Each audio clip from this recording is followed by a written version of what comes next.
নমস্কার, আমার আর একটি নতুন ভিডিওতে আপনাদের স্বাগত। আমাদের কংসাবতী নদীতে এখন প্রায় অনেকটাই জল কমে গেছে। দেখতেই পাচ্ছেন মাঝখান পর্যন্ত পাটা বাঁধাও শুরু হয়ে গেছে।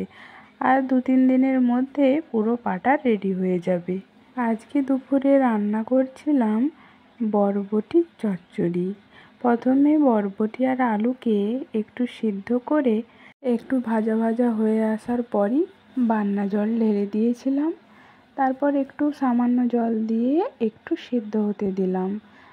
সিদ্ধ হওয়ার পর কড়াইতে তেল, সোমরা, পেঁয়াজ আর টমেটো দিয়ে নেড়ে বরবটির চচ্চড়িটা ঢেলে সমুড়ে নিলাম। তারপর ডাল কাটাই করে একটু থেঁতা করে দিয়েছিলাম। এছাড়াও করেছিলাম টক ডাল, আলু ভাজা, পটল ভাজা, উচ্ছা ভাজা, মোরলা মাছের কাগজি দিয়ে টক বান্না, আর করেছিলাম ওই বরবটির চচ্চড়ি। ব্যাস, আজকের রান্নাটা এইটুকুনি। রান্না করে রেখেছিল কলেজের কিছু দায়িত্ব। এই যে দেখুন, কার্ড দিতে বেরিয়েছিলাম আমাদের নবীনবরণ এবং শারদোৎসব অনুষ্ঠানের।